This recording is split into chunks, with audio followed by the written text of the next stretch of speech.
The baths of Caracalla in Rome were completed in 216 CE. They could hold 6,000 people at the same time. They were open every day. They were free. And a Roman citizen walking through their marble halls on a Tuesday afternoon, surrounded by hot pools and steam rooms and cold plunge baths and oil-massaged skin, would have found your question deeply confusing. How long did he go without bathing? He hadn't. He was here yesterday. He would be back tomorrow.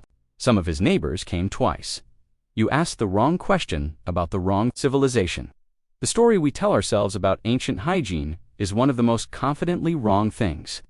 Modern people believe that our ancestors were permanently filthy, that they stank constantly, that soap was invented recently, that the concept of washing was a modern luxury that primitive minds had not yet discovered.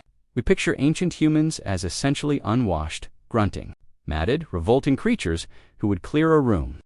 Today, before they opened their mouths, the evidence disagrees. Loudly, if this kind of story, the one where everything you assumed turns out to be backwards, is your thing, you're exactly where you should be. CASS uncovers what history actually looked like. Subscribe so you don't miss the next one. Watch our other videos and drop your name and a topic suggestion in the comments. We read every single one. Let's go back to 2800 BCE in the ruins of ancient Babylon. Archaeologists found clay cylinders containing a soap-like substance. The inscription read, "Fats boiled with ashes." This is the oldest known soap recipe in human history, nearly 5,000 years old. It was not invented for washing clothes. The Babylonians used it on their skin. They were already solving the same problem you solve every morning. In the same basic way, thousands of years before anyone had invented the wheel in most of the world, Egypt did not fall behind. The Ebers Papyrus, a medical text written around 1550 BCE, contains detailed recipes for combining animal fats, vegetable oils, and wood ash into a cleansing paste. Egyptian priests bathed twice during the day and twice at night.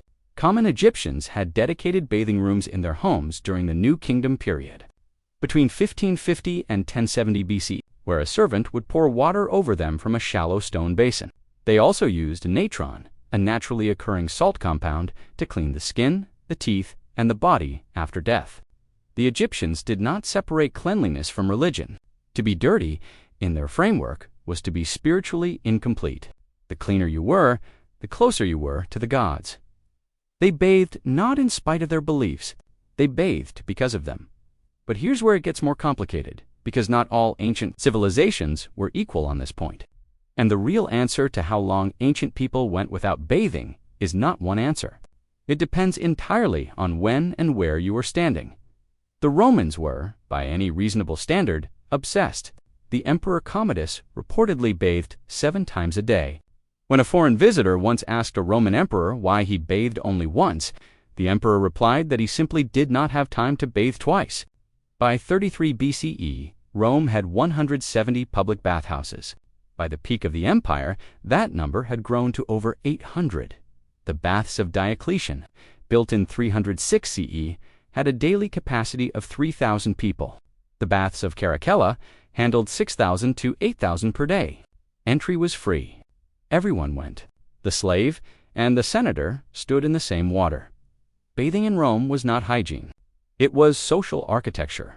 It was where you met people, heard news, made deals, and argued philosophy. The bath was the internet of the ancient world, the place where the information moved. Now let's talk about the period everyone uses to answer your question. Medieval Europe, the supposedly dark, unwashed, fragrant centuries between Roman sophistication and modern plumbing. The myth is vivid. People bathed twice a year. At most, the church had banned bathing as sinful, and brides carried flowers to mask the smell of the guests. Every part of that is wrong. Historian Catherine Harvey and medievalist scholars at institutions across Europe have documented in detail that medieval people bathed regularly. Public bathhouses existed in virtually every European city through the 14th century. By some accounts, as common and casual as a restaurant, German engravings from the 15th century show bathing couples eating meals in wooden tubs together. The church did not ban bathing. What it praised was the rare monk who had abandoned all bodily comfort. including washing as an act of extreme spiritual devotion. That was considered unusual, admirable, and extremely uncomfortable, not normal, not recommended. Not for everyone, the period when bathing genuinely declined in Europe was specific. After the Black Death in the 14th century, when physicians incorrectly believed that open pores allowed plague to enter the body, for roughly 2 centuries, some doctors advised against hot baths. That was the dirty period. Not all of ancient history. 2 centuries. One wrong theory. Here's the part nobody talks about. The assumption that ancient people were filthy says more about us than it does about them. It is the story a civilization tells itself when it wants to believe that it is the pinnacle, that everything before was lesser, dirtier, more primitive, that we have arrived at the best version of things. But the Babylonians invented soap 4,800 years ago. Egyptian priests bathed 4 times a day. The Romans built free public bathing complexes that served thousands of people before your country existed. They were not waiting for you to invent hygiene. They had been cleaned for millennia before you showed up. Think about the last time you skipped a shower and felt vaguely guilty about it. That guilt is ancient. It is not modern. The Egyptians felt it too. They just called it something different. The question is not how long ancient people went without bathing. The question is why you assumed they did.